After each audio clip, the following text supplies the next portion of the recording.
I have been married to my husband Alex, 31M, for 3 years. We met at a tech startup where we both worked as software developers. The company was a small but growing firm, and I remember being impressed by Alex's dedication and innovative ideas during our first project together. Alex had a complicated childhood due to his father Richard, 54M, who was mostly absent during his growing years. Alex grew up in a modest apartment with his mother Maria, 52F, in Boston. Their life wasn't always difficult though. Before Richard left, they lived in a beautiful house in the suburbs, and Maria was a stay-at-home mom who loved gardening and cooking. Everything changed when Alex was 6. Richard, who worked as a sales manager at a car dealership, started staying out late and becoming increasingly distant. Maria later found out he was seeing someone from his workplace, a young receptionist who had just started working there. One day, Richard packed his bags and left, telling Maria he needed to find himself and that family life wasn't what he wanted. Maria, who hadn't worked since getting married, suddenly found herself alone with a 6-year-old son and a mortgage she couldn't afford. They had to sell their house and move to a small apartment in a less desirable neighborhood. Maria worked multiple jobs, as a waitress in the morning, a receptionist in the afternoon, and taking up cleaning jobs on weekends. This meant Alex spent most of his time alone or with his grandmother, Patricia, now deceased. Patricia was a remarkable woman who played a crucial role in Alex's life. She was a retired teacher who lived a few blocks away and would watch Alex after school. She taught him to read at an early age and sparked his interest in computers by buying him his first programming book when he was 12. Alex often says that his success today is largely due to his grandmother's influence and support. Richard would occasionally make appearances in Alex's life, usually around birthdays or holidays. He'd call with grand promises about visiting or sending special gifts, but these promises rarely materialized. The few times he did visit were awkward and tense.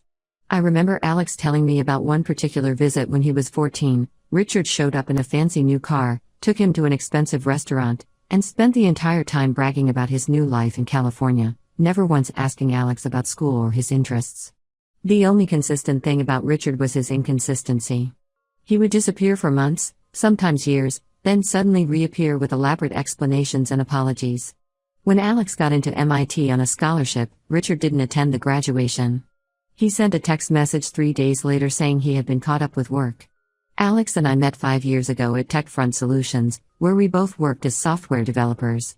I was immediately drawn to his quiet confidence and innovative thinking. Despite his difficult upbringing, Alex had a warmth about him that was impossible to ignore. We worked on several projects together before we started dating, and I got to witness firsthand his dedication and brilliant problem-solving skills. After 2 years at TechFront, Alex had an idea for a revolutionary project management software. He shared his vision with me, and I could see its potential. With our combined savings and some investment from my parents, we started our own company, DevStream. The first year was tough, working long hours, living on a tight budget, and dealing with all the challenges of a startup. But Alex's determination never wavered. DevStream started gaining traction in our second year. We developed a unique algorithm that set us apart from competitors, and clients started noticing. As word spread about our software, bigger companies began showing interest. We moved from our tiny home office to a proper office space and hired our first employees. This was when Richard suddenly reappeared in Alex's life. He showed up at our office unannounced, crying about how proud he was of Alex and how much he regretted not being there for him. He looked different from the photos Alex had shown me, older, less polished, with gray hair and worn-out clothes. He told us about his financial troubles. He had lost his job due to downsizing, was 3 months behind on rent, and his current wife Laura, 48F, needed expensive medical treatments for her diabetes. Alex, despite my reservations, decided to give Richard another chance. The timing should have been suspicious, Richard showing up right when Alex's company started making headlines in local business news. But Alex wanted to believe his father had changed. He started helping Richard financially, first with small amounts for rent and groceries, then larger sums for Laura's medical bills. Richard's requests kept escalating. He wanted money to start a food truck business, claiming it was his dream. Then he needed funds to repair his car. Each time, he had elaborate plans about paying Alex back once things turned around. I noticed how Richard would manipulate Alex, bringing up memories of when Alex was little, making Alex feel guilty about his success while his father struggled. The breaking point came last month when Richard asked Alex to invest $200,000 in a revolutionary business opportunity. He was vague about the details but promised incredible returns. When Alex asked for a business plan or any documentation, Richard became defensive and accused Alex of not trusting him. When Alex finally refused, Richard's true colors showed. He started spreading malicious lies about Alex and DevStream to our family and business contacts. He told people that Alex's success was built on stolen ideas, that the company was on the verge of bankruptcy, and that Alex was cheating his investors. These lies started affecting our business relationships. 3 potential clients pulled out of deals after hearing these rumors. The situation has become even more complicated now that I'm pregnant. We hadn't told anyone except our closest friends because I had a miscarriage last year and wanted to be cautious this time. However, Richard somehow found out through a family friend. Instead of congratulating us, he's using this information to pressure Alex for money, claiming he needs to move closer to us to be part of his grandchild's life. Last week, Richard crossed a line that can't be uncrossed. We had a meeting with a major client, a deal we've been working on for months that would have significantly expanded our business. Richard showed up at the meeting completely drunk, causing a scene in the lobby. He started shouting about how Alex abandoned him when he was sick and needed help. The client immediately pulled out of the deal, causing us to lose a contract worth over $500,000. We've decided to cut all contact with Richard and are considering legal action to protect ourselves and our business. I've blocked him on all platforms, and Alex has informed his remaining family members about the situation. The stress isn't good for my pregnancy, but I know we're making the right decision. Alex needs to break free from this toxic cycle of manipulation, especially now that we're going to have a child of our own. Update 1: It's been a month since my last post, and I want to thank everyone for their support and advice. The situation with Richard has grown more complex, and several revelations have come to light. After we cut contact, Richard's behavior became increasingly erratic. He started showing up randomly at our house and Alex's office, usually during odd hours. One time, our neighbor caught him going through our mailbox at 5 a.m. We had to hire security for the office and install a comprehensive camera system at our house. Last week, Richard's current wife Laura, 48F, reached out to me through a mutual friend. She wanted to meet privately at a cafe near our house. I was hesitant but agreed after discussing it with Alex. What Laura revealed during our meeting changed our entire understanding of the situation. According to Laura, Richard's behavior wasn't just about money, he had a severe gambling addiction that had spiraled out of control over the past decade. She told me about how they lost their house in California 5 years ago due to his gambling debts. They had to move to a smaller city where nobody knew them. Richard kept promising to get help, but instead, he got better at hiding his addiction. Laura also revealed something that shocked us: Richard had other children from previous relationships. Besides Alex, there were 2 others, Michael, 27M, and Sophia, 25F. We had no idea they existed. Laura found out about them when she discovered old child support documents while looking for evidence of Richard's gambling. After some online research, we managed to contact Michael and Sophia. Michael works as an architect in Chicago, and Sophia runs a small bakery in Portland. Their stories were disturbingly similar to Alex's. Richard had abandoned them when they were young, only to reappear years later when they became financially stable.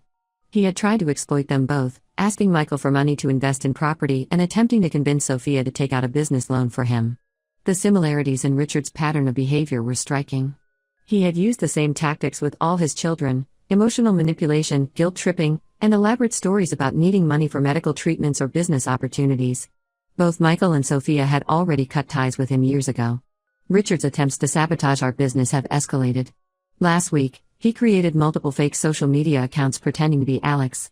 He started contacting our clients, trying to scam them with fake investment opportunities. While most clients verified with us first, some smaller businesses fell for his scam. We've had to spend countless hours doing damage control. The financial impact on DevStream has been significant. We've lost several smaller clients, though most major ones have stayed after learning the truth. Our lawyer advised us to document everything for potential legal action. The folder of evidence keeps growing: screenshots of his fake accounts, security camera footage of him lurking around our property, emails he sent to our clients. Laura provided us with more disturbing information about Richard's recent activities. He had taken out loans in her name without her knowledge, maxing out credit cards she didn't even know existed. She discovered this when debt collectors started calling their house. The total amount he had borrowed under her name was close to $100,000. She also told us about Richard's failed business ventures over the years, a string of get-rich-quick schemes that never materialized. There was a failed restaurant, an attempt at flipping houses during the 2008 financial crisis, and most recently, a cryptocurrency investment that turned out to be a Ponzi scheme. Each failure pushed him deeper into gambling, creating a vicious cycle. The stress of the situation has been affecting my pregnancy. I've been experiencing heightened blood pressure, and my doctor has advised complete bed rest. Alex has been handling most of the business issues, stepping up in ways that make me fall in love with him all over again. He's also been attending expectant father classes and preparing for the baby, determined not to let Richard's drama overshadow this special time in our lives. Michael and Sophia have been incredibly supportive since we connected. They've shared their experiences and strategies for dealing with Richard's manipulation. We've started having weekly video calls, forming a support system none of us had before. It's bittersweet seeing Alex bond with his half-siblings under these circumstances, but their shared experiences have created a strong connection. Update 2. 3 months have passed since my last update, and the situation has taken several unexpected turns. First, I want to thank this community for all the support and advice. It's helped us navigate some really difficult decisions. The most significant development happened 3 weeks ago. Richard tried to break into our house at 2 a.m. while we were sleeping. Our security system alerted us and the police immediately. They caught him attempting to force open our back door with a crowbar. He was clearly drunk and had some gambling slips in his pocket. The police arrested him, and he spent the night in jail. This incident led to some revelations about Richard's recent activities. The police found various documents in his car, including detailed information about our daily routines, screenshots of our business contacts, and, most disturbingly, ultrasound pictures of our baby that he had somehow obtained from my hospital records. We still don't know how he got access to those. The morning after his arrest, Laura called Alex in tears. She had discovered that Richard had emptied their joint bank account and taken loans against their car. She was facing eviction from their apartment. While sorting through their paperwork, she found evidence that Richard had been planning to scam more people using Alex's company name. He had created fake business cards and company letterheads. Laura also revealed that Richard had been lying about her diabetes. She never had any medical issues, it was just another one of his schemes to get money from Alex. She's filed for divorce and has been cooperating with our lawyer, providing evidence of Richard's fraudulent activities. Through all this, we've grown closer to Michael and Sophia. They flew in to support us during the legal proceedings. Michael, being an architect, helped us redesign our home security system, adding features we hadn't thought of. Sophia, who runs a bakery, has been sending us care packages and checking in regularly. It's amazing how this terrible situation has led to forming these meaningful family connections. After spending a night in jail, Richard sent a letter through his lawyer. He claimed he wanted to make amends and blamed his behavior on his gambling addiction. He offered to attend rehabilitation if we dropped the charges. The letter was full of the same manipulative language he'd always used, bringing up Alex's childhood, talking about wanting to be a grandfather and promising to change. The decision whether to press charges was difficult for Alex. Despite everything, he struggled with the idea of his father having a criminal record. We spent several nights discussing it, weighing all the options. Michael and Sophia shared their perspectives too. They had both been through similar situations with Richard making promises to change. Update 3. Our son Nathan was born 2 weeks ago, healthy and beautiful despite all the stress during the pregnancy. The timing worked out perfectly as the legal proceedings against Richard concluded just days before I went into labor. Richard was found guilty of attempted breaking and entering, harassment, and several counts of fraud related to the fake business documents.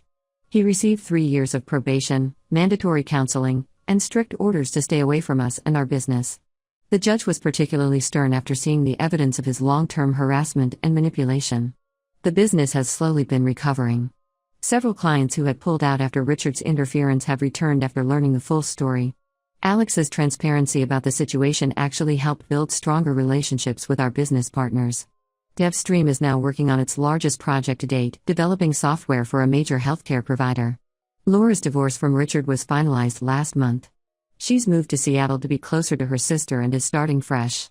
She still keeps in touch, mainly to warn us if she hears anything about Richard's whereabouts through mutual acquaintances. Michael and Sophia have become regular parts of our lives. They were both at the hospital when Nathan was born, and seeing them with him brings tears to my eyes. Michael is already planning to teach Nathan architecture when he's older, and Sophia sends us weekly care packages from her bakery. This newfound family connection has been the unexpected silver lining in all this chaos. We heard through Laura's sister that Richard has moved to Florida. While this gives us some peace of mind, we're maintaining all our security measures. The experience has taught us not to let our guard down. Alex is an amazing father to Nathan. Every time I see him with our son, I'm struck by how determined he is to break the cycle of abandonment and manipulation that marked his own childhood. We're focused on creating new, positive family memories and building the kind of support system that Alex never had growing up. The last time we heard anything about Richard was through a distant relative who mentioned he's trying to start a new business in Florida. We've warned our extended family about his schemes, and most have chosen to distance themselves from him. Life feels calmer now, and we're enjoying these precious early days with Nathan, surrounded by the loving family we've chosen.